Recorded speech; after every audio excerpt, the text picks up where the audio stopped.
Last night I watched Rocky IV. Man, was Sam it likes good? that movie. I'm a huge Rocky. Cool. Well, good morning, everybody. KMS 10 at 10. Our last episode of 2016. So thanks for joining us this year. And we have some really cool, amazing things planned for next year. Just wait. Today we have a very exciting episode for you guys. We're doing a special episode where we're only talking about live video, what we've learned from doing our live video episodes, and we're bringing on Sam and T, the guys that are usually behind the camera. T's been on a couple episodes, Sam has been on one. But they're coming on today, so all four of us, to talk about just different techniques and marketing tips that we have learned through live video. So, bring Come on, Sam!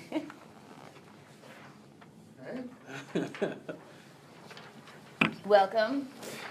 Thank you. Yeah, so I think we were going to start with a couple questions for you just to learn more behind the scenes live video tips. So, what can you share with us about our setup? Well, so I guess my job, as far as 10 and 10 is concerned, is every Friday morning, right around like 9:15 or so, I basically just get the room together. And so it starts by just take all of the equipment that we use into a conference room that's not being used. The one we're in right now is our war room, and we kind of just block it off. We schedule it for Friday, about half an hour once a week, and I come in here, I move the tables around, I just move the chairs out of the way, I set it up however we want to be set up that week. If you'll notice this week, I decided on the round table with 4 chairs around it. I think it looks kind of nice. But yeah, so I just kind of set everything up and then really just make sure everything's working. Our setup is really simple. There are some options you can do to include cameras and everything like that, but for the sake that we use it for, all it is right now is a tripod sitting on a table with my phone hooked up to it. Yeah. And it's super simple. And I know we've said that lots of times where you don't need to necessarily use all this really fancy, really expensive equipment. As far as, for the sake of going Facebook Live, Facebook makes it really easy to go live, so that's exactly what we do. We don't, I'm not going to spend 2 hours a day setting up lighting, all this camera and stuff like that. So our setup is really simple, and I do that before each show. And we also have a camera running as well, because once the video goes live, I take the footage on the camera, upload it to my computer, do a little editing, and then put it on YouTube afterwards. So that's kind of the setup, and that's kind of what I do each day, and T helps me out every once in a while. We have tables that I can't move by myself, so I usually ask Luke to help me move it every single Friday, but that's pretty much the setup. Yeah. He enlists the muscle. Well, I think the most important part, too, is that we keep it consistent at 10 a.m. each week, or try to be at 10 or 10:01 or 9:59. But it's not only consistent for our viewers and our audience, but as well as us, to get our information together or plan out what we want to talk about, or for our coworkers even to be okay, I'm not going to schedule a 10 a.m. meeting on Friday because I know those 4 guys are going to be, putting on the live video. So it's the consistency helps tremendously. The consistency and then the information. Mm-hmm. We'll get into it later, but part of the reason that we do this is because, one, we found out about Facebook Live when it was kind of new. Yeah. And it was kind of a piece of technology that we wanted to get into, mostly just so we could learn about it. And then, the consistency thing was what we really tried to do every single week. And now that we've been doing it for, I think just about 35 weeks in a row. Yeah. Right Well, now. and a good point is you said we've only missed 1 week. Yep. And that was Thanksgiving, right? Yep. Yeah. Yep, we've only missed 1 week, and that just goes to the consistency. But really, the whole point of it goes back to answering your questions. And if there's any questions you have, that's kind of what we're here for. And that was the whole, to try. That's why we do it really simple, because it's for, you to ask your questions, us to be here to answer them. Mm-hmm.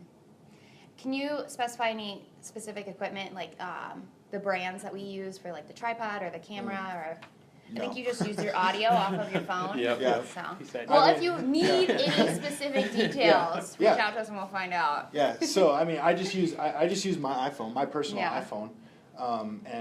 We have, I use an app on my phone that connects it to the Key Media Solutions Facebook page. Yeah. And then I just go live. I just go live straight through the platform, and it's as simple as that. The camera that we use is just a Nikon, or no, excuse me? Nikon. Yeah, it is a Nikon. It's a Nikon, and it's just one we have at the office. It's decent quality. It's a decent quality camera. It gets decent video, and for everything that we use it for, it's totally acceptable. And then the editing equipment that I use to edit is relatively simple stuff, and there's not a whole lot that goes into it. Like I said, everything's real simple. If I can do it, any of you who are interested in going live can certainly do it as well. Through our the 35 weeks that we've been doing this, what are some things that we've learned about some techniques, whether it's how long to go for, or kind of a copy, or what to talk about exactly?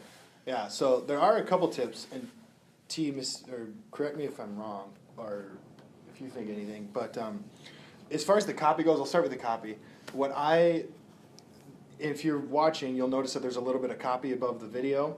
I try and keep that as short as possible, and the reason I do, and I do that on purpose, is just because the whole point of the post is not the copy, it's the video. It's to get people to click and watch the video and to engage with it. So the copy itself is relatively simple. I just usually try and put maybe one of the topics that we're doing, but that's a best practice that I kind of figured out as we kept on doing it. People aren't going to read the description. If anything, it takes it away from the video. Yeah, so I try and keep it really short. That's a very good point. Mm-hmm. And what about lengthwise? I know one thing we've learned is people tend to jump on maybe 1 minute in or a few minutes in. They're not necessarily right there when you start, and so it's good to kind of have an intro. What did you see for lengthwise? Yeah. So for lengthwise of a live video, it ranges. You can obviously go live for however long you want, but as we were starting 10 at 10, the reason that we decided on 10 minutes is exactly like what you said. People take a little while to go onto their feed and scroll through, and then maybe they'll see you, and then maybe they'll even scroll past you and then come back.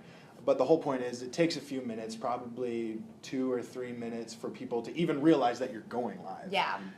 So that's not even if they're interested. It's just they just found out 2 minutes, 3 minutes into the video. And honestly, with our Facebook Live videos, and you can go in, you can see through the platform, you can see insights and where people are joining in your video. Yep.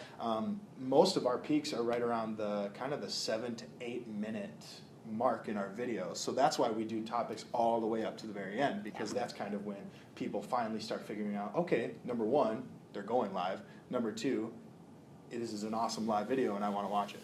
So usually it takes about 8 minutes for people to realize those two things. Yeah. When I think a good thing that we were talking about earlier to get over that hurdle of saying okay, well, I want people to jump in at the beginning, I'm still talking about important things, is that consistency. Yeah. People start to expect us at 10 a.m. and know that we're going to start at 10 a.m. and we're going to be talking through, so they're ready sooner than that 7 or 8 minute mark. So that consistency helps, unless you do want to do a sporadic live video of an event, or just know that people jump in a little later than right at the beginning. Yeah, so let's get into the marketing side. What techniques or tips have you learned to market 10 at 10 or push it further than just our live videos? Yeah. So the free resources are what we started with. What can we do to just organically increase the following of our 10 at 10 videos? And this is really what T has helped me out a lot, and that's incorporating other platforms. So we have a hashtag KMS 10 at 10, where you or anyone can comment a question or tweet at us with a question, and then we can address that on our next 10 at 10 episode. So integrating those other platforms, and that's kind of what T helps me out with. He kind of sits in, and maybe you can talk about that a little bit, I guess, kind of how you monitor those questions or that activity. Yeah, when I'm behind the scenes, I'm usually on the computer just searching for that hashtag, seeing if we had anybody who wanted to submit any questions beforehand. And then usually after the show, I go again and look at that hashtag and see if we missed something during the show that we can, respond back in a tweet or something like that. We have a Snapchat account, Key Media, and when I'm behind the scenes, sometimes I'm posting some behind the scenes shots of that. So if you wanted to see any of the setup of how Sam operates. You can also follow us at Key Media and see that kind of stuff. But as he said, it's all about incorporating all of our followers from all of our platforms and bringing them together on the Facebook page. Yeah. And then another thing, I guess, kind of a best practice as far as if you're trying to get people interested in your live video, they're not going to be notified that you're going live until you push that live button. So if you notice kind of some of the posts that we have on our Facebook and sometimes Twitter account leading up to our next Facebook Live, and that's just to kind of promote what we're going to be talking about, to remind people, hey, we're going live in hours, so go to the bathroom now so you can come back and watch our live video.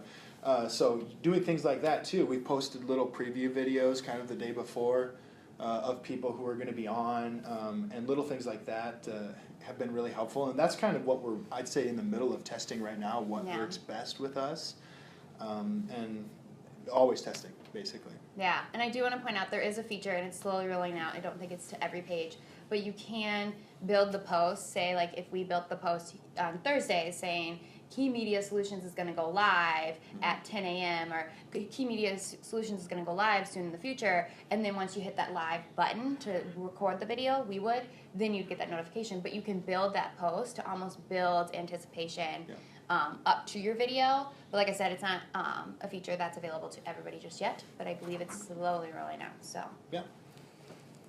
yeah. So what are some things that you have learned externally from other live videos? What are some things other than the 10 at 10? Just watching people, since we've been doing live video, you have a tendency to pay attention to other live videos and see what they're doing and learn from them as well. Yeah. What are some tips you've learned from that? Keep it interesting. That's the number one thing that I could say. If anyone out there is interested in doing live videos, don't be the person that's recording just them having their breakfast live. That's not interesting. Not to me. But just keep it interesting, and that's what we try to do. Every single week. That's why we research topics so we can bring you really good information. If it's not going to be interesting, make it funny or fun, because it seems like the best live videos are either ridiculous or fun, or that is what gets the engagement. And I can only speak from the live videos that I've watched, but they're probably most of the time just kind of like fun, ridiculous. I think you were telling me about one with a watermelon, or balloon or something like that. Completely ridiculous. But the whole point is it captures people's interest, and the whole point of it is it's interesting. So. I think it's still important to know your audience as well. Yeah. Like we've talked before where our friends will be like, oh, your videos are so adorable, but I don't actually watch them. Well, that makes sense because they're not in marketing, but our audience that we're trying to attract are the people that are in our same field that we're trying to connect with and share information so that we can help them out as well, small businesses and marketers. Not necessarily, my friend who works in the mall who wouldn't care about marketing tips, so. So it's just always knowing your audience as well. Yeah. And I guess if I had one other tip, make sure you have a strong Wi-Fi connection. A strong connection. Because we've had, some of the problems that we've run into is that you will lose connection in the middle of your broadcasting. So actually, I don't even go off Wi-Fi when we're recording live. I use my LTE, and that's because there's other people in the office working right now, so that bandwidth gets used up, and there's a lot of strain on it, and we can actually lose a connection like that. So before you go live, just double check that your connection is strong and that you're not going to get interrupted in the middle of your stream, because then you're just going to run into a lot of problems. So just cross off your pre-live checklist and make sure you have a strong connection. Great tips. Thanks for sharing. I thought so. Yeah. No, I think this is an awesome episode just talking about live video. If you guys have any questions that we didn't touch on about live video, feel free to reach out to us in the comment section or message, whatever. We'll catch them and get to you guys. But I think that was it for today. I think we've hit our mark of time, so thanks for everybody joining in. Don't forget, we will upload this video eventually to our YouTube channel, the Key Media Solutions. Yeah. So I'm Ashley Anning. I'm Luke Majerus. I'm Tobaria Ruffin. And I'm Sam. Have a good New Year's. See Bye, you in everybody. 2017.